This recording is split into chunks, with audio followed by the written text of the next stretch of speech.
నమస్కారం. బహుజన్ టైమ్స్కి స్వాగతం. ముందుగా హెడ్లైన్స్ చూద్దాం. మైక్రాన్ కంపెనీ సీఈఓకు ముఖ్యమంత్రి రేవంత్ రెడ్డి భరోసా.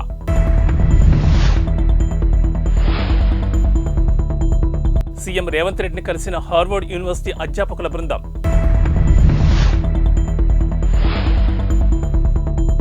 ఉప్పల్ క్రాస్ రోడ్ నుంచి సంక్రాంతికి ఇంటికి వెళ్తున్నారా? అయితే టీఎస్ఆర్టీసీ అలర్ట్ మీకోసమే. పరిశ్రమల అభివృద్ధికి తెలంగాణ ప్రభుత్వం నుంచి సంపూర్ణ సహకారం ఉంటుందని మైక్రాన్ కంపెనీ సీఈఓ సంజయ్కి ముఖ్యమంత్రి రేవంత్ రెడ్డి హామీ ఇచ్చారు. గురువారం సాయంత్రం సంజయ్ సీఎం నివాసంలో రేవంత్ రెడ్డిని కలిశారు. ఈ సందర్భంగా సహకారం అందిస్తామని ముఖ్యమంత్రి స్పష్టం చేశారు. రాష్ట్ర ప్రభుత్వం అన్నింటికీ తగిన సహాయ సహకారాలు అందిస్తుందన్నారు. రాష్ట్రంలో పరిశ్రమల స్థాపన, నైపుణ్యాభివృద్ధి, ఉపాధి కల్పన అవసరమని ముఖ్యమంత్రి స్పష్టం చేశారు. తెలంగాణ అభివృద్ధికి పారిశ్రామికవేత్తలు ముందుకు రావాలని ముఖ్యమంత్రి ఆకాంక్షించారు. తెలంగాణ ముఖ్యమంత్రి రేవంత్ రెడ్డిని హార్వర్డ్ యూనివర్సిటీ అధ్యాపకుల బృందం కలిసింది. డాక్టర్ డొమినిక్ మావో నేతృత్వంలో యూనివర్సిటీ అధ్యాపకుల బృందం రేవంత్ రెడ్డిని ఆయన నివాసంలో గురువారం సాయంత్రం మర్యాదపూర్వకంగా కలిశారు. ఉస్మానియా యూనివర్సిటీలో జనవరి 7వ తేదీ నుంచి నిర్వహిస్తున్న program for scientifically inspired leadership కార్యక్రమం గురించి ముఖ్యమంత్రికి వారు వివరించారు. అంతకుముందు ఉదయం గూగుల్ వైస్ ప్రెసిడెంట్ చంద్రశేఖర్ తోట ముఖ్యమంత్రిని మర్యాదపూర్వకంగా కలిశారు. సంక్రాంతి పండగకు ఉప్పల్ క్రాస్ రోడ్ నుంచి సొంతూళ్లకు వెళ్లే వారికి TSRTC alert. Uppal cross road నుంచి వరంగల్ దిశగా కొన్ని ప్రాంతాలకు వెళ్లే బస్సులు ఆగే స్థలాన్ని మార్చినట్లు తెలిపింది. ఈ మేరకు టీఎస్ఆర్టీసీ ఎండీ సజ్జనార్ ఎక్స్ వేదికగా ట్వీట్ చేశారు. సంక్రాంతికి ఉప్పల్ క్రాస్ రోడ్ నుంచి సొంతూళ్లకు వెళ్లే వారికి ముఖ్య గమనిక.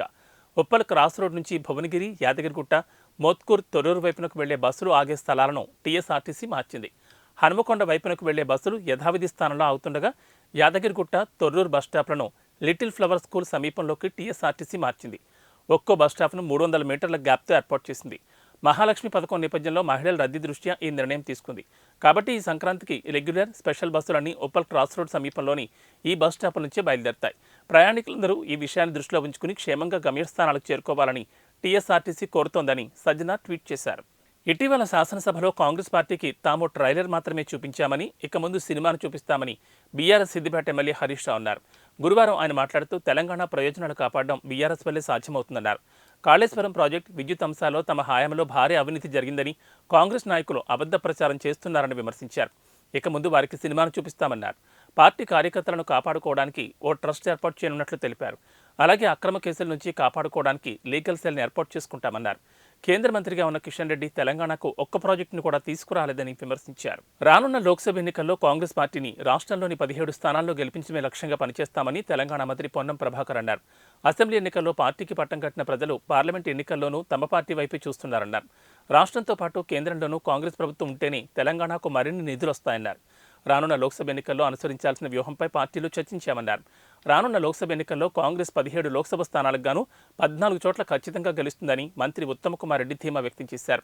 నల్గొండ లోక్సభ స్థానం నుంచి కాంగ్రెస్ పార్టీ అభ్యర్థిని 3 లక్షలకు పైగా మెజార్టీతో గెలిపిస్తామన్నారు. లోక్సభ ఎన్నికల్లో అనుసరించాల్సిన వ్యూహాలపై పార్టీలో చర్చించినట్లు తెలిపారు.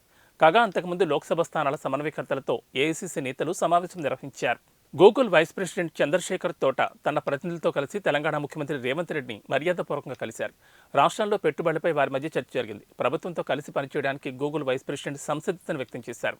ఆర్టిఫిషియల్ ఇంటెలిజెన్స్ ప్రతి రంగాన్ని ప్రభావితం చేస్తోందని, వ్యవసాయం, విద్య, ఆరోగ్యం వంటి అంశాల్లో తెలంగాణ కోసం డిజిటలైజేషన్ అజెండాను అభివృద్ధి చేయడంలో భాగస్వాములు కావడంతో పాటు తెలంగాణ పౌరుల అవసరాలను తీర్చడానికి నాణ్యమైన సేవలను అందించేందుకు విస్తృతమైన సాంకేతికత, నైపుణ్యం తమ వద్ద ఉన్నాయని ముఖ్యమంత్రికి చంద్రశేఖర్ వివరించారు.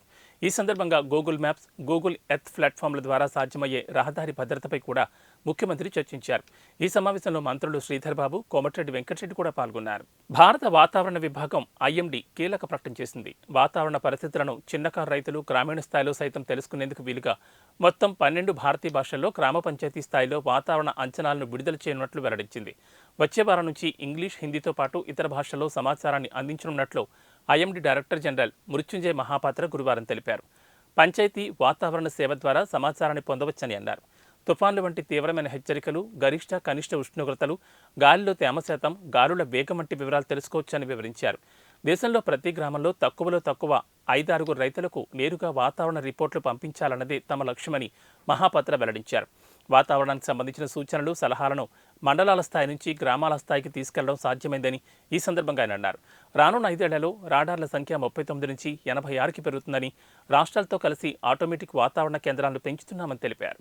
టాలీవుడ్ నటి శ్రీ రాపాక ఎన్నికల బరిలో దిగేందుకు ఉత్సాహం చూపిస్తున్నారు. తనకు జగన్ అంటే చాలా ఇష్టమని, ఈ 5 ఏళ్లలో ఆయన పరిపాలన ఎంతో బాగుందని కితాబునిచ్చారు.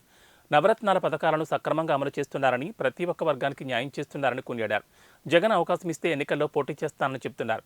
తాను స్వతహాగా క్రీడాకారిణని, ఖోఖో, కబడ్డీ, బాస్కెట్బాల్ పోటీల్లో జాతీయ స్థాయి వరకు వెళ్లానని శ్రీ రాపాక వెల్లడించారు. ఆ తర్వాత ఫ్యాషన్ డిజైనింగ్ కోర్సు చేసి హైదరాబాద్ వెళ్లానని, సినిమా రంగంలో ప్రవేశించారని వెల్లడించారు. ఇవాళ గుడికి వచ్చిన జగన్ మళ్లీ సీఎం కావాలని దేవుణ్ణి కోరుకున్నారని రాపాక్ తెలిపారు. జగన్ ఆశీర్వదిస్తే వచ్చే ఎన్నికల్లో గోపాలపురం నియోజకవర్గం నుంచి వైసీపీ తరపున పోటీ చేస్తానని మనసులో మాటను వెల్లడించారు. టీమిండియాతో 5 టెస్టుల సిరీస్ కోసం ఇంగ్లాండ్ జట్టు భారత పర్యటనకు వస్తోంది. జనవరి 25 నుంచి హైదరాబాద్లోని ఉప్పల్ స్టేడియంలో టీమిండియా ఇంగ్లాండ్ తొలి టెస్ట్ జరగనుంది. కాగా ఈ మ్యాచ్కు తెలంగాణలోని ప్రభుత్వ గుర్తింపు ఉన్న పాఠశాలల విద్యార్థులకు ఉచిత ప్రవేశం కల్పించనున్నారు. హైదరాబాద్ క్రికెట్ సంఘం అధ్యక్షుడు ఆర్సనపల్లి జగన్మోహన్ రావు ఇవాళ ఉప్పల స్టేడియం ఆధునీకరణ పనులను పరిశీలించారు. ఈ సందర్భంగా ఆయన మాట్లాడుతూ భారత్ ఇంగ్లాండ్ టెస్ట్ మ్యాచ్ను వీక్షించేందుకు 6వ తరగతి నుంచి 12వ తరగతి చదివే విద్యార్థులను ఉచితంగా అనుమతిస్తామని తెలిపారు. అయితే విద్యార్థులకు నేరుగా అనుమతి ఉండదని, ఆయా పాఠశాలల ప్రిన్సిపాల్స్ దరఖాస్తులు పంపించాల్సి ఉంటుందని తెలిపారు. తమ పాఠశాల నుంచి ఎంతమంది విద్యార్థులు వస్తున్నారు, ఎంతమంది సిబ్బంది వస్తున్నారు అనే వివరాలను ప్రిన్సిపాల్స్ దరఖాస్తులో స్పష్టంగా పేర్కొనాలని వివరించారు. టాలీవుడ్ హీరో నితిన్ కొత్త సినిమా తమ్ముడు షూటింగ్లో ప్రమాదం జరిగిందని, నితిన్ గాయపడ్డారని వస్తున్న వార్తలను ఆ సినిమా యూనిట్ ఖండించింది. షూటింగ్లో ఎలాంటి ప్రమాదం జరగలేదని క్లారిటీ ఇచ్చింది. హీరో నితిన్ భుజం నొప్పితో ఇబ్బంది పడుతున్నాడని, అందుకే షూటింగ్ బ్రేక్ ఇచ్చామని తెలిపింది. దిల్ రాజు నిర్మిస్తున్న ఈ సినిమాకు వేణు శ్రీరామ్ దర్శకత్వం వహిస్తున్నారు. యాక్షన్ సన్నివేశాల కోసం ఆంధ్రప్రదేశ్లోని మారేడుమిల్లి అడవుల్లో మకాం వేసిన ఈ చిత్ర బృందం హీరో అనారోగ్యం కారణంగా ప్రస్తుతం షూటింగ్ నిలిపివేసింది. నితిన్ ప్రస్తుతం ఇంట్లోనే విశ్రాంతి తీసుకుంటున్నారని సినిమా యూనిట్ వర్గాలు తెలిపాయి. కాగా నితిన్ హీరోగా వచ్చిన ఇటీవల సినిమాలు ఎక్స్ట్రా, ఆర్డినరీ మ్యాన్, మాచర్ల నియోజకవర్గం ప్రేక్షకులను పెద్దగా ఆకట్టుకోలేదు. దీంతో తమ్ముడు సినిమా కోసం నితిన్ అభిమానులు ఆసక్తిగా ఎదురుచూస్తున్నారు. ఈ క్రమంలోని సినిమా షూటింగ్లో నితిన్ గాయపడ్డారంటూ ప్రచారం జరగడంతో అభిమానుల్లో ఆందోళన వ్యక్తమైంది. దీంతో తమ్ముడు సినిమా యూనిట్ తాజాగా వివరణ ఇచ్చింది. ఇవి బులెటిన్ విశేషాలు. నమస్కారం.